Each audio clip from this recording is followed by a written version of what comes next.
Welcome to class. Today we are going to talk about the role of context, situation, location, space, time, participants, right, in communication. So, how the context plays a crucial role in effective communication.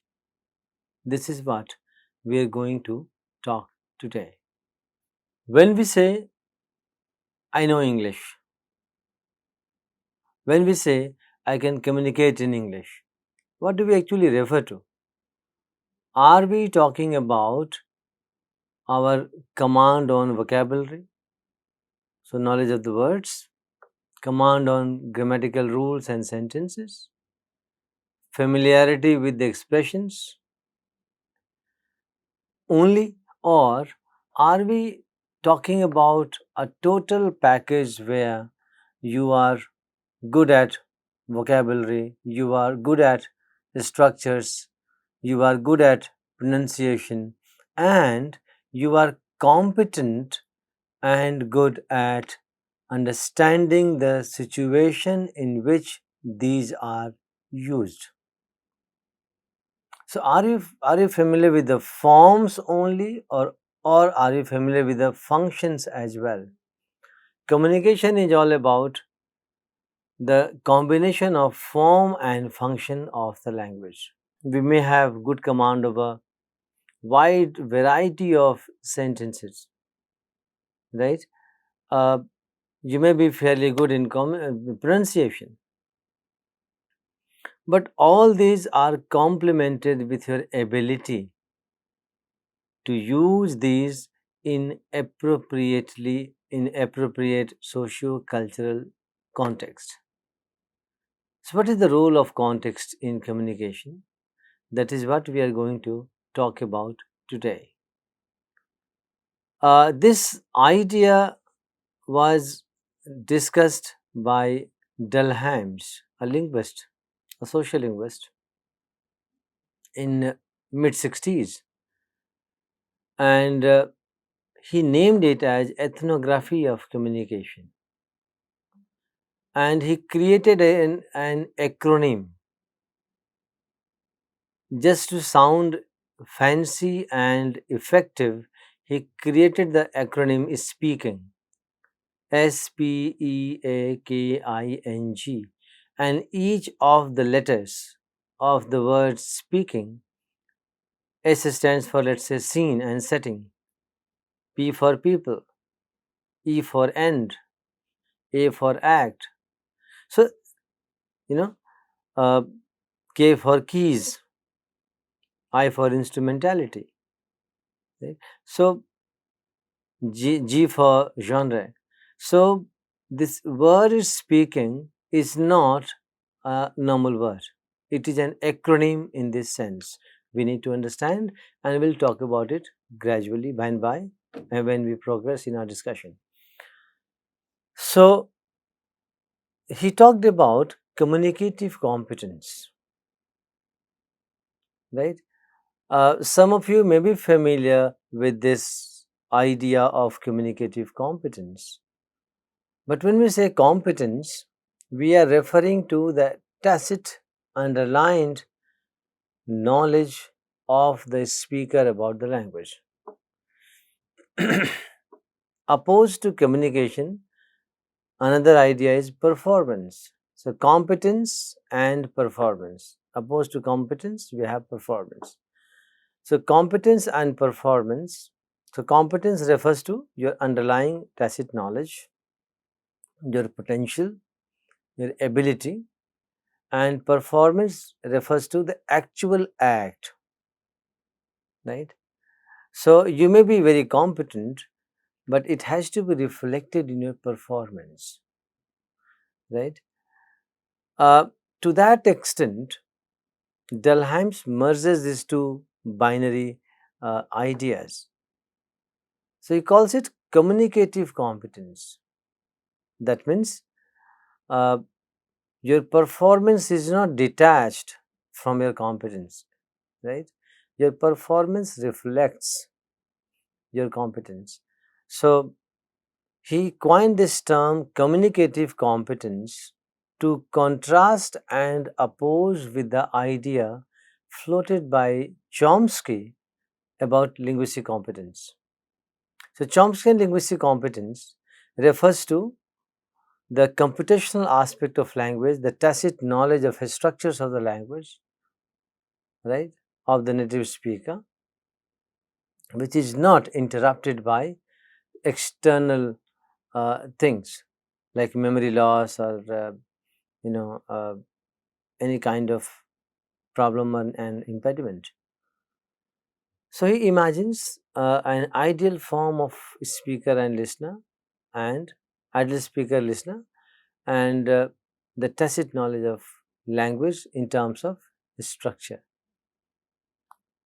But that was found to be inadequate explanation of language and properties of language as far as people like Dell Hymes is concerned, and they placed a lot of thrust on performance aspect as well. So knowing a language doesn't only include knowing the structures and the rules of grammar, but the appropriate use of them in appropriate socio-cultural context. So knowledge of language is combination of both, confluence of both. And this is how he coins the word communicative competence. Whether you are able to communicate properly or not, that determines your level of competence. So today we'll talk about the context, role of context in effective communication. So your knowledge of language is the combination of your knowledge of the formal properties of language. That means the structures, vocabulary, pronunciations, rules of grammar, and also the functional aspects of it, how they are applied in the real world situation, right? So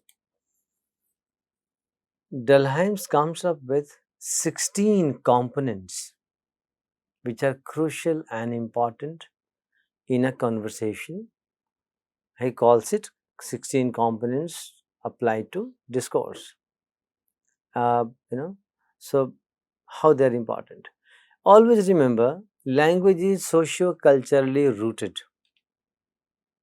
right?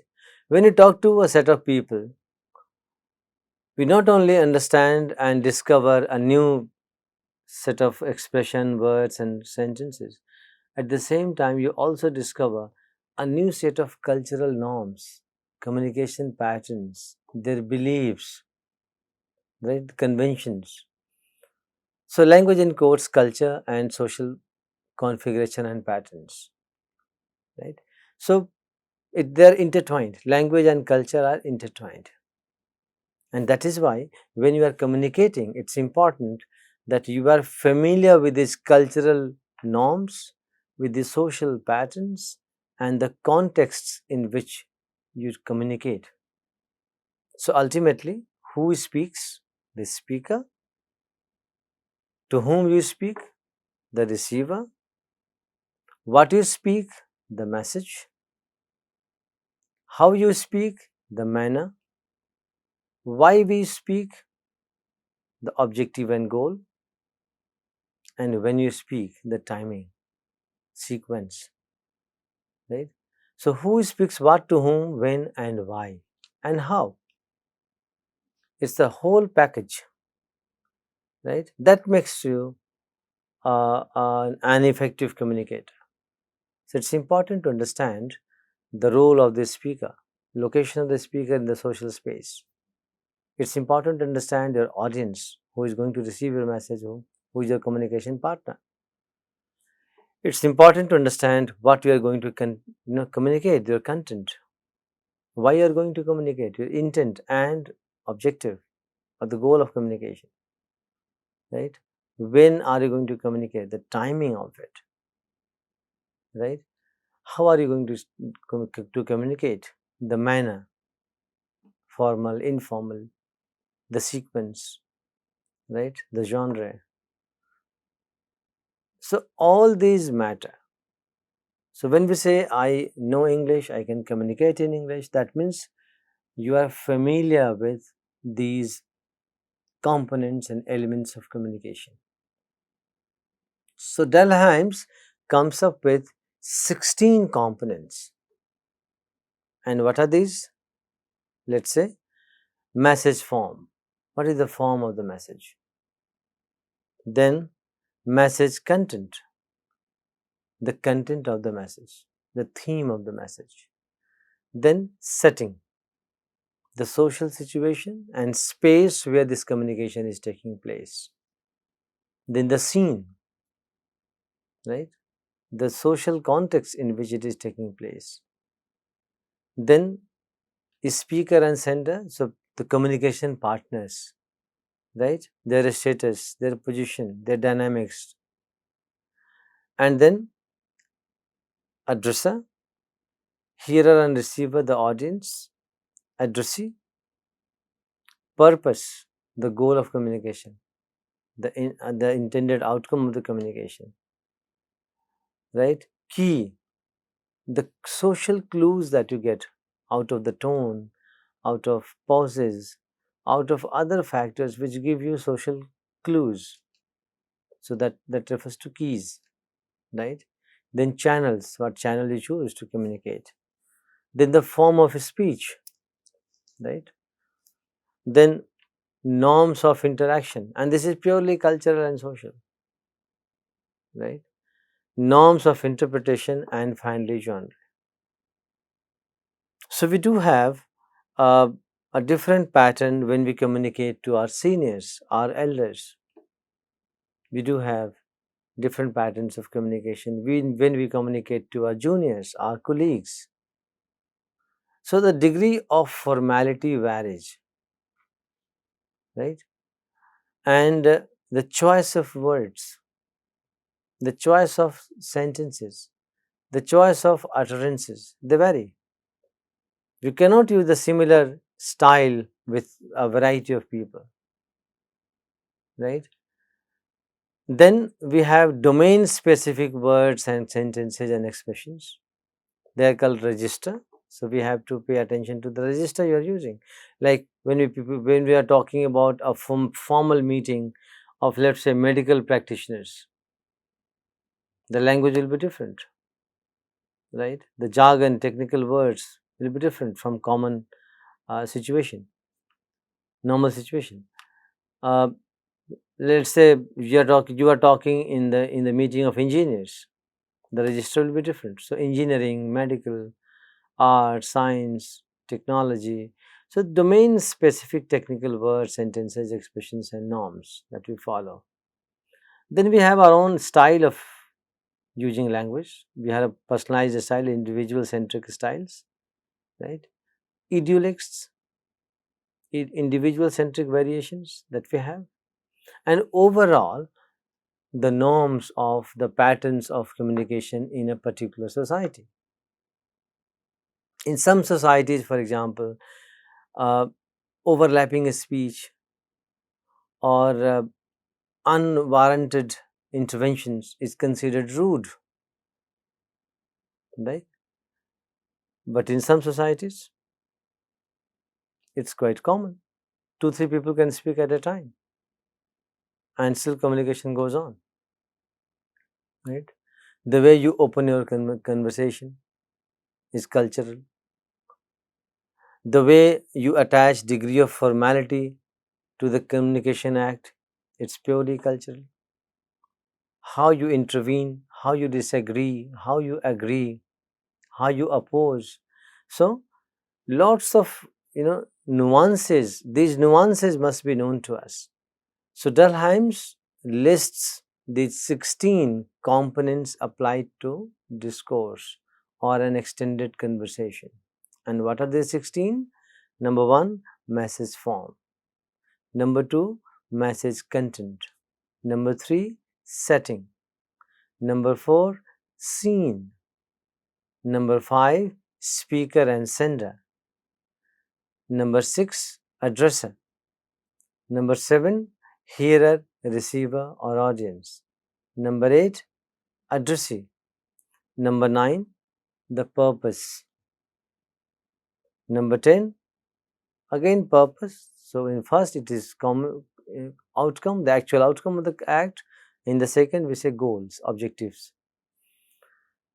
The next key, then channels, then forms of speech, then norms of interaction, and norms of interpretation, and genre. You might have seen in the case of cross cultural communication, where you have the participants in a communication act from different socio cultural backgrounds. A lot of confusion happens at the level of interpretation. People interpret similar thing differently. So that's also important. As a speaker, you should be familiar with the potential interpretation of a message by a variety of different people. So you have to neutralize this variation. So Dell Hymes comes with these 16 components, and then he brings out an acronym to accommodate all these 16 into 8 components. And he creates an acronym SPEAKING, so that it also looks like an acronym and a word speaking, right, to sound fancy and effective, right. So what is that speaking model?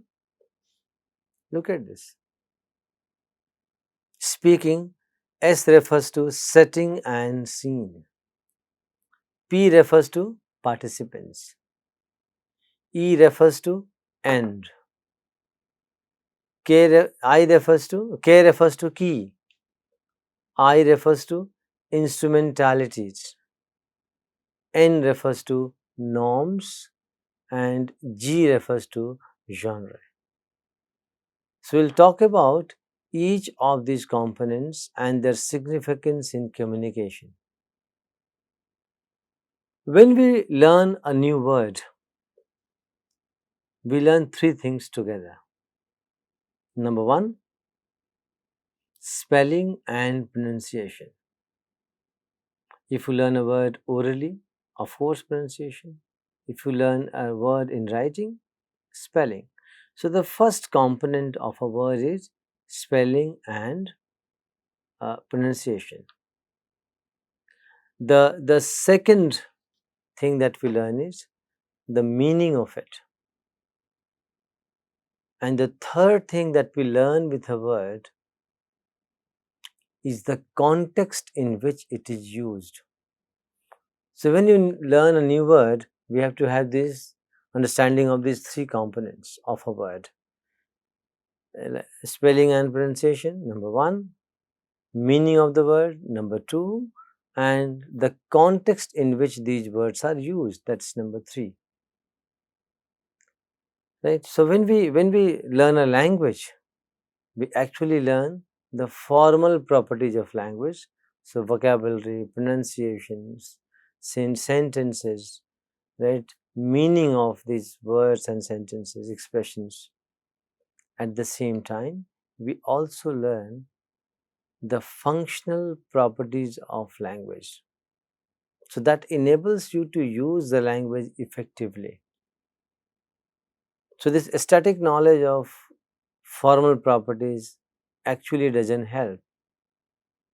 What helps? The combination of the 2 aspects, formal and functional properties. So Dell Hymes talks about functional aspects of it, how to use it in a socio-cultural context, and what are the components and attributes which are important to understand as a communication partner or as a communicator.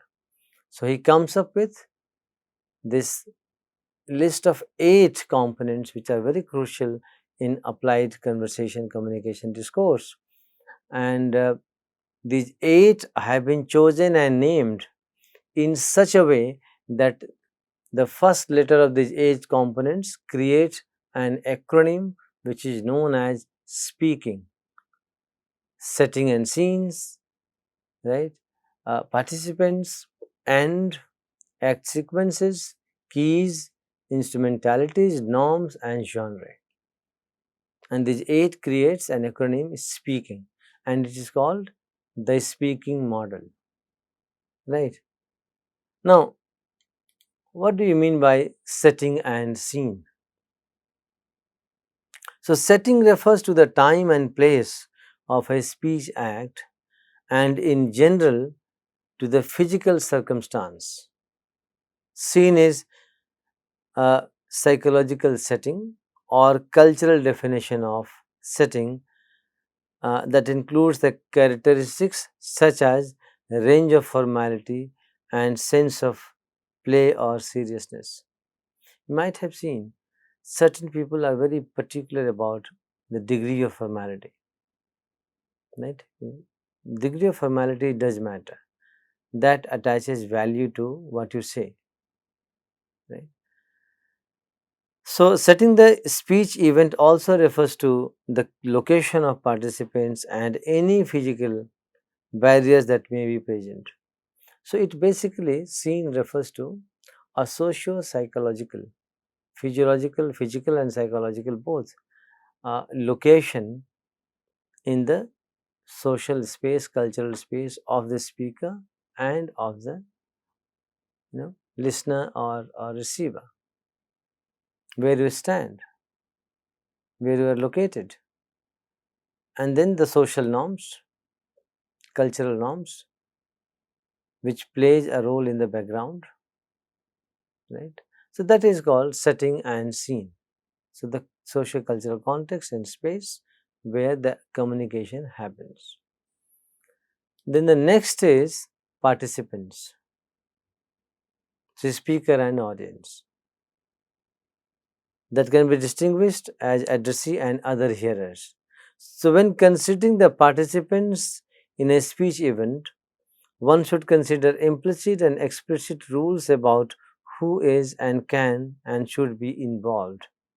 What expectations are established for the participants, who is speaking, who is being addressed. So, the role of the participants, your role as a speaker, your role as a listener, if it is a group communication, the role of other participants of the communicative act, right? And who can speak what, to what extent, who is allowed, who is not allowed. Right? These are norms which are socio-cultural, right? You might have seen in the most of the time in our family affairs. As a child, we were rebuked and scolded by elders not to speak when two people are talking. So even if you are present there, you're not talking, right? You're simply receiving. But at the same time, you are muted in the sense that you're not supposed to give feedback. So it is the communication is determined by the role and the relevance of the participants in the act. So P means participants, refers to the speaker and the audience, and the norm and set rules for participations, right? So not everyone can speak, everyone can respond, right? So according to your socio-cultural location and in the socio-cultural space as the participants, it is determined whether you are supposed to speak or not, what you are supposed to speak, how you are supposed to speak, to what extent you can intervene, right? These are all important in effective communication, right? When any conversation in a group takes place. Then he talks about the ends. Every communication act has an objective, particular goal, right? It is specified. Unlike gossip, You can have gossip with anyone, anytime, about anything, right? So, ends in this model refers to the purpose of your communication, the goal of your communication, and what is the actual outcome of it, right? Then we move to act sequence, and it refers to the form and the order of the event, right? So, act sequence refers to the sequence of speech acts that make up the event. The order of speech acts greatly influences the speech event. So, act sequence for an event also orients the participants to social cues. Important aspects of act sequence include turn taking and interrupting. So, as the conversation progresses, the sequence becomes important. So, who speaks, who takes the lead, who initiates the conversation, and then when the other participant or other partner is involved, how you interrupt, how you intervene, right? Uh, whether the socio-cultural norm allows you to interrupt, whether the socio-cultural norm allows you to intervene. These are all factors, right, in the speech act. At the same time, uh, you know, um, turn taking and turn giving, right? It is a communication strategy where you take the turn. At the same time, you also finish your talk, finish your thing, allow the other person to speak, right? So it's a kind of negotiation going on continuously. It's a very dynamic relationship and negotiation going on. So communicative negotiations are going on. Who will speak what, when, how, right? Who will take the turn? Who will be silent? Who will be continuing? Who will interpret? How you will interpret? So these are all complex negotiations that happen all the time during the speech act. Then we move to key, and key refers to the clues that establish the tone, manner, or spirit of the speech. Clues that establish the tone, manner, of spirit of the speech act. Right? You get clues when you progress in conversation. We look at the direction to which this communication is going, and we get a lot of clues with tone, right, pitch, and other metalinguistic non-verbal cues that help you understand the direction of the communication, the intent of the communication, and possible outcome of the communication. So we have to be very alert and paying attention to these keys which hint you towards the direction this communication is going. Then instrumentalities. What do you mean by that? So instrumentalities refers to the form and style of speech, and these include the method of communication, whether it is writing, speaking, or signaling, the language, a dialect, whatever variety you are using, your style or register, right? So these are all instrumental. The language you choose, the variety you choose, the style with which you speak, your register, your selection of words, right? So the form and the style becomes instrumental and very significant in your conversation and effective communication. Then we have norms, and these are uh, socially governed, culturally governed. So, socio-cultural norms determine the shape, size, and outcome of the communication act and conversation. So, when it is okay to speak, who should listen and who should speak, when is silence, preferred, how loud is too loud, right? When speed, what speed should be used in conversation, and what topics are appropriate and acceptable. These are all socially, culturally governed factors. For example, let's say taboo words. For example, let's say taboo themes. So there are certain topics and themes we don't discuss publicly. There are certain topics and themes we don't discuss formally, right? So these are all cultural norms. Something that you may find taboo and prohibited may be a simple thing for the other culture. So you find other people talking about it, and you find inhibitions. You have inhibitions, and you feel shy about it. So this is culturally governed, socially governed. So our social conditioning, our cultural conditioning, our understanding of the society or culture determines all these factors. So when it is appropriate to speak, right? When it is appropriate to be silent, what are the topics that we should discuss? What are the themes and topics that we should refrain from? How loud I can be, and how loud can be not loud? What is that threshold, right? So that refers to norms in speech event or communication.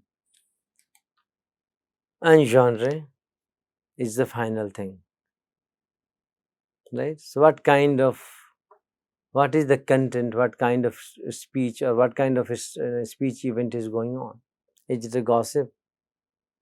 Are we cracking jokes? Is it conversation, simple conversation, or intense discussion and debate, right?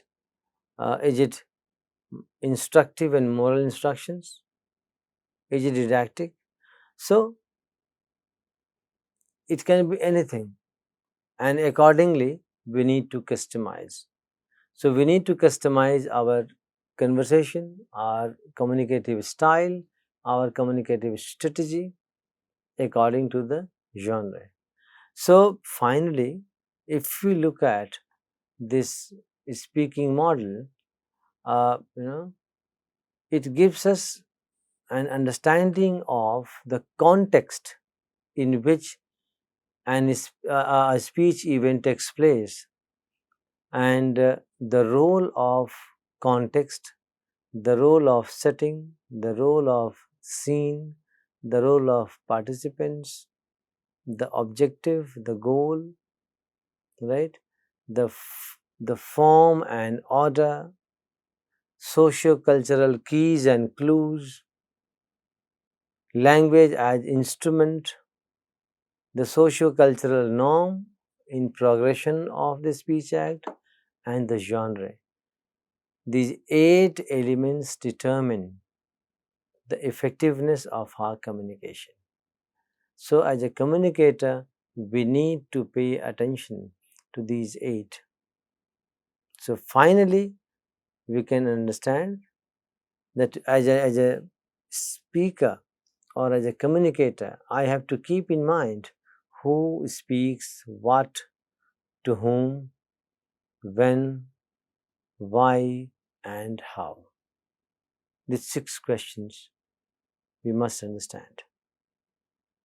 So, with this, we conclude, and we'll continue our discussion about the socio-cultural context, appropriateness of language, selection of words, selection of sentences, appropriate expressions, and cross-cultural understanding in communication in our coming classes.